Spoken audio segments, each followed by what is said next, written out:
Njuti bene data ndabaramukije mu izina rya Yesu. Ubu muri kumwe ni Pasteur Hilaire Ninahazwe nk'abandi mu gihugu c'Ubudagi. Turi kuri rwa rubuga rwanyu shingira intahe Imana nzima. Umwami Yesu yakunze ko uno musi tubana kugira ngo tuganire. Dufise ikiganiro kidasanzwe, ikiganiro gikomeye, sinibaza nuko kiza guhera no munsi, ariko tuzokibandanya kugira ngo mwumve ibihe turimwo, kugira ngo mubone namwe aho muri, kugira ngo ntimucerwe canke ngo muze muhushe inzira, canke ngo mujane n'ibija. Ubuye amakuru ariko aravuga yose henshi, turaza kuyavuga ko gatoyi, ariko sico catuzindukanye. Rero reka dushime Imana. Mana uhoraho, Mana n'icubahiro, turagushimye mu izina ry'umwami wacu Yesu Kristo. Wakoze kuri aka kanya keza uduhaye kugira ngo tube hano, kugira ngo tuganirize ubwoko bwawe. None Mana ndasavye ngo ntaba ari jewe mboneka canke numvikana, ariko aba ari ijambo ryawe rigaragara, imitima ya benshi ikumenye, itarakumenya ikumenye, iyo ariko irahungabana ireme. Mana yo mwijuru uzoba ukoze, urakoze natwe Mana, turasavye ngo naho tutanze ubu butumwa, ariko natwe budufashe bw'ico butumariye, ego uzoba ukoze bw'ico bumariye ishengero. Ni mu izina ry'umwami wacu Yesu Kristo dusavye twizeye, amen. Ego dufise akaririmbo mwene data yateguye, tugerageze kuririmba nk'uko yavyipfuje, gushimira Imana. Ngira nshime, ngira nshime, ngira nshime, shima Imana yanje. Nkundira ndagushime Mana yanje, nkundira ndagutazire muremyi wanje, ni wewe Mana isumba izindi mana zose. Ngira nshime, ngira nshime, ngira nshime, shima Imana yanje. Ugaba igitungwa ataremye aragihahaza, ashatse akakibaga canke akakigabura, bene amenyo bakagikakagura. Ngira nshime, ngira nshime, ngira nshime, shima Imana yanje. Wowe ntumeze nk'umwana w'umuntu, ntuhinduka uko wari uri aho hambere, n'ubu ni kuri kandi ni kuzokwama.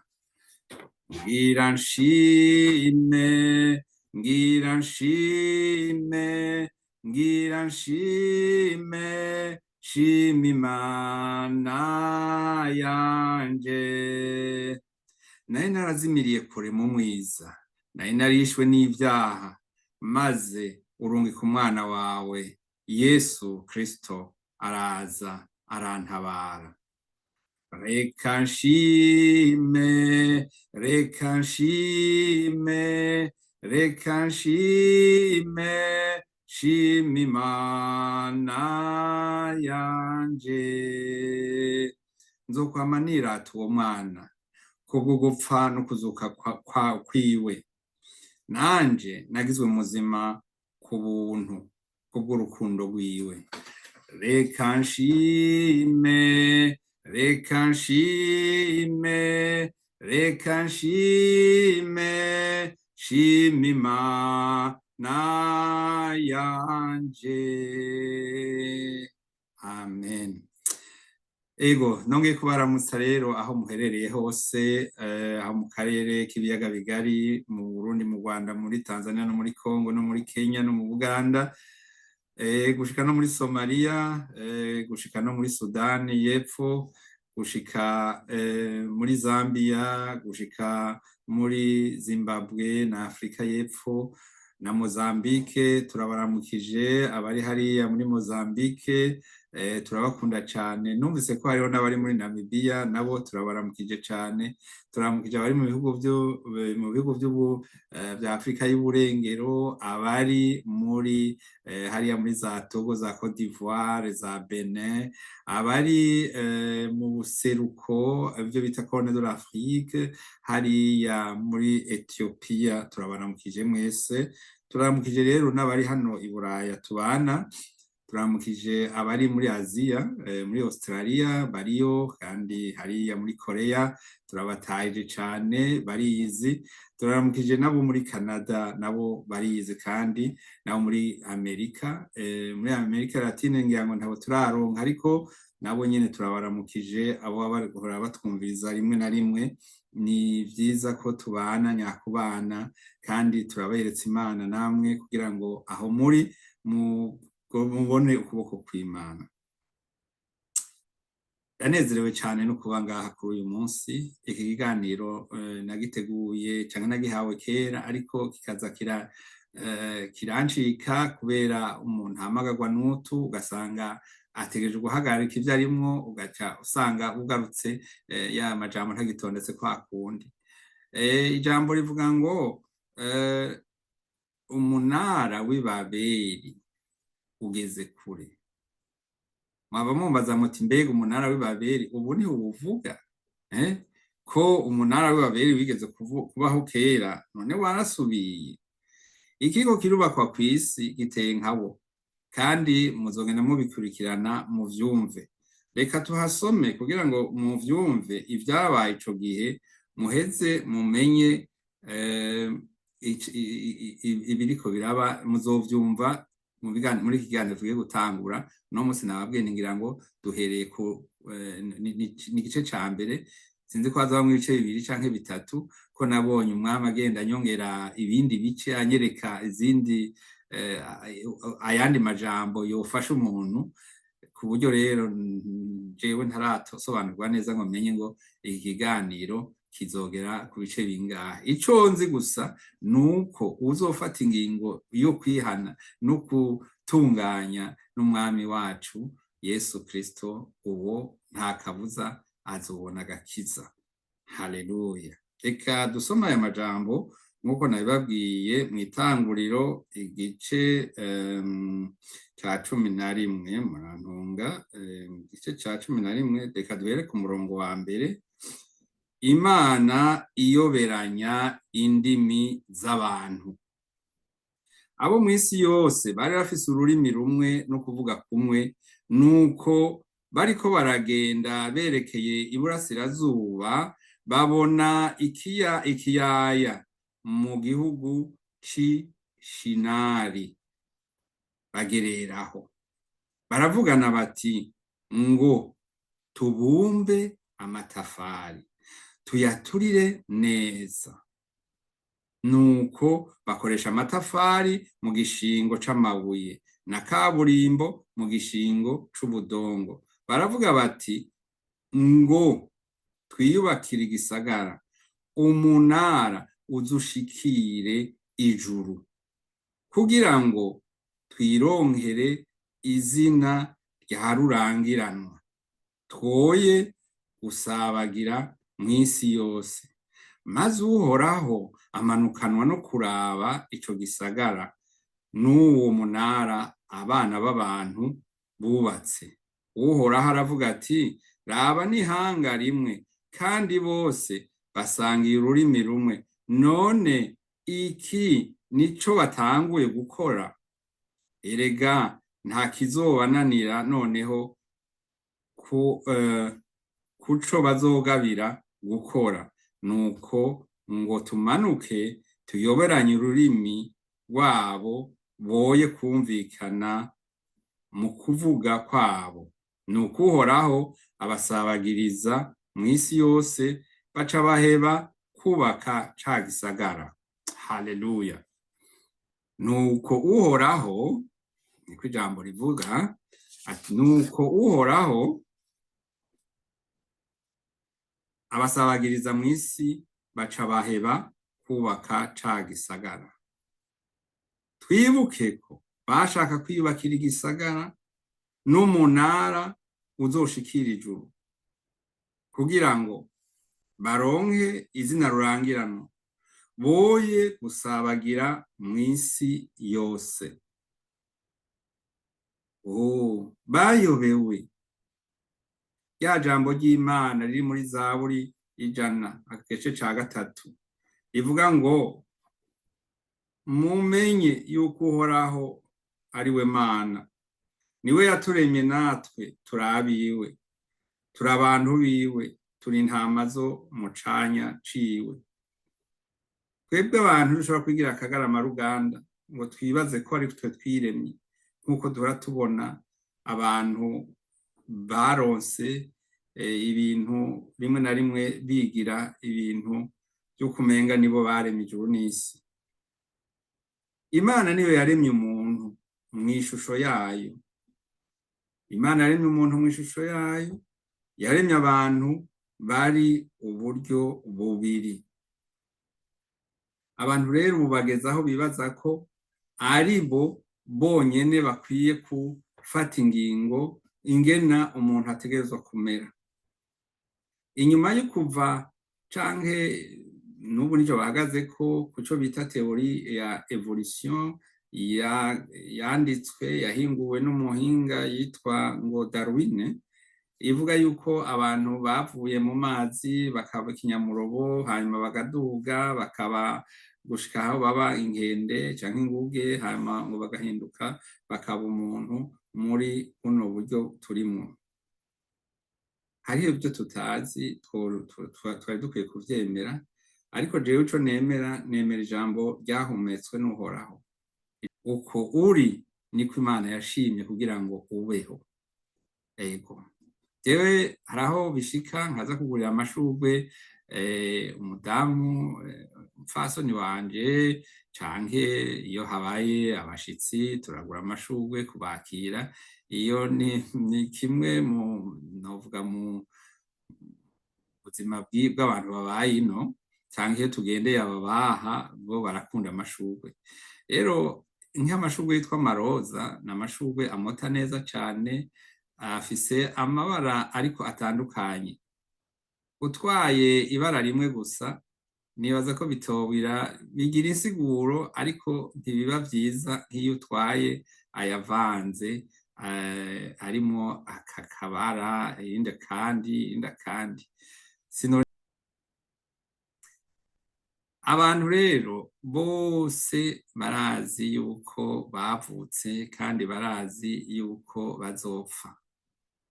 Ivyo abantu benshi barabizi, kandi no mu majambo basomye bamwe usanga bagumije amajambo make abandi menshi canke batahuye make. Hari nk'ijambo rihahamura, ijambo ryanditswe mu gitabo c'Itanguriro, ni igihe Imana yari irakariye Adamu na Eva kubera bari bacumuye. Yabwiye Adamu ati wavuye mw'ivu uzosubira mw'ivu, umukungugu niwo uzosubiramwo. None iryo jambo ni iry'ukuri, egome ni iry'ukuri. Umuntu wese yavuye mw'ivu kandi azosubira mw'ivu. Mugabo kizosubirayo ni iki? Iki kibiri twambaye nico kizosubirayo, kuko dufise uwundi muntu muri twebwe. Haleluya! Hariho uwundi muntu muri twebwe, umuntu w'impwemu ari muri twebwe. Ivyo tugira dusome hano. Iyo tugiye hariya mu ibaruwa Pawulo yandikiye ab'Ikorinto, ibaruwa rya kabiri igice ca 5, ibaruwa rya kabiri igice ca 5, reka tuhasome turafashwa.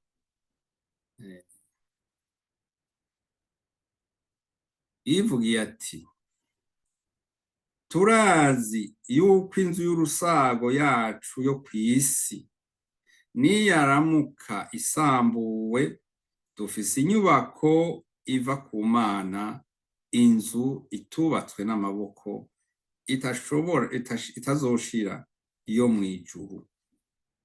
Haleluya! turiko turumvikana.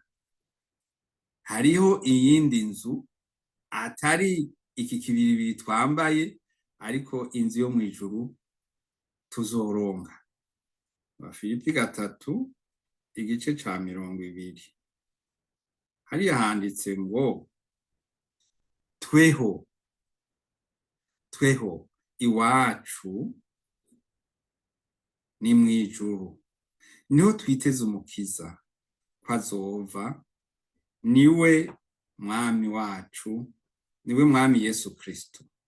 Azohindura imibiri y'ubufafara bwacu ishushanywe n'umubiri w'ubwiza bwiwe, nk'uko afise ubushobozi bumubashisha kwigandurira vyose. Ejo bundi twaririmbye akaririmbo nako katubwira ko iwacu ari mw'ijuru. Reka nako turirimbe novuga agace kamwe. Iwacu ni mw'ijuru kwa Data, nayaha kw'isi turi ingenzi gusa. Turagushima Mana Data wa twese, waduteye iteka rikomeye. Washimye ko hazogera igihe ukatwiyegereza mu ngori wawe.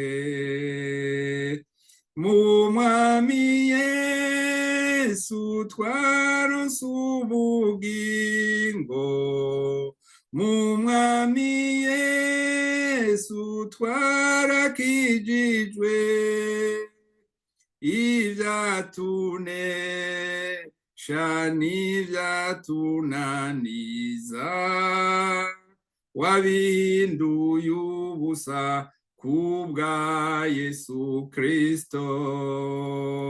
Mu mwami Yesu twaronse ubugingo, mu mwami Yesu twarakijijwe. Ivyatunesha n'ivyatunaniza wabihinduye ubusa kubwa Yesu Kristo. Haleluya. Mwami Yesu abahezagire. Twariko turavuga rero tubandanya, reka tubandanye. Nariko ndababwira nti muri iryo jambo rero handitse ngo twe iwacu ni mw'ijuru, mu Bafilipi 3:20 twageze no kuri 21. Mu Baheburayo aho handitswe ibaruwa Pawulo yandikiye Abaheburayo, avuga ati abantu bakwiye gupfa rimwe, hanyuma yaho hakaza amateka. Ego niko bimeze, inyuma y'urupfu hazoza amateka. Ego hanyuma noneho reka twongere tugaruke ahanyene mu Bakorinto ba kabiri ba mbere. Tuza mu Bakorinto ba mbere, bari bajyandika Abanyekorinto ba mbere ku murongo wa 15, tugende ku murongo wa 42. Umurongo wa 42 niho hatubwira aya majambo ngo asangwa hari umubiri w'inyama, hariho n'uw'impwemu kandi n'uw'impwemu. Haleluya. Ngira ngo mwamaze kuvyumva rero igituma nababwiye ya majambo. Asanga ubu rero bavuga ati hariho umubiri w'inyama, ariko hariho n'umubiri w'impwemu. Nabivuze mu kanya nti abantu bose bazopfa, abantu bazopfa bose, kandi bose bazozuka, nk'uko tubisanga mu gitabo Daniyeli yanditse. Mu gitabo ca Daniyeli tugiye hariya ku murongo wa 12 igice ca 2 niho tuza kubisanga neza. Tubisome. Daniyeli yerekwa igihe c'iherezo. Igice ca mbere umurongo wa mbere nawe ukavuga ngo maze ico gihe Mikayeli azohaguruka, niwe mugabisha ahagarikiye ubwoko bwanyu, kandi hazoba igihe c'umubabaro utigeze kubaho uhereye igihe amahanga yabereyeho ukageza ico gihe. Ariko ico gihe umuntu wese wo mu bwoko bwanyu azoboneka ko yanditswe mu gitabo, azorokoka. Uzoboneka ko yanditswe mu gitabo azorokoka. Mbega wewe uranditswe mu gitabo c'ubugingo? Kubera iki gisomwa kizoba kirekire, iki kiganiro kizoba kirekire, tuzobivugana, ariko kwandikwa mu gitabo c'ubugingo nukuba warakiye Yesu nk'umwami n'umukiza wawe. Nta yindi nzira n'imwe ishobora kugushikana gukiza atari muri Yesu Kristo. Haleluya. Nico gituma naka karimbo kavuga ati mu mwami wacu Yesu twarakijijwe, twaronse ubugingo. Haleluya. Reka tubandanye. Hariho n'ayandi majambo hariya mu Batesalonike avuga ivy'iduzwa ry'ishengero, avuga yuko umwami Yesu azoza gutora bamwe mu bazoba bakiriho, abazoba bamaze gusinzira mw'ivu bapfiriye muri Kristo, nibo bazotangwa kuduzwa, hanyuma bazoba bakiriho nabo bazohindurwa baze gusanganira umukiza mu kirere. Numvise hariho umuntu yabihariye rwose, aravuga ibintu vyinshi. Igitangaje rero co muri kino gihe, bene data, ngomba kubabwira ikintu. Ntimugakangwe n'abantu bavuga amajambo menshi. Rabe bw'ivyo bariko baravuga aritwo vyanditswe mu gitabo c'ijambo ry'Imana, kandi muhemu w'Imana niwe yigishiriza mu vy'ukuri. Umuntu yogerageza kugutahuza ariko bikanga. Mu mwami Yesu twaronse ubugingo, mu mwami Yesu twarakijijwe, ivyatunesha n'ivyatunaniza wabihinduye ubusa kubwa Yesu Kristo. Abantu bose bazozuka.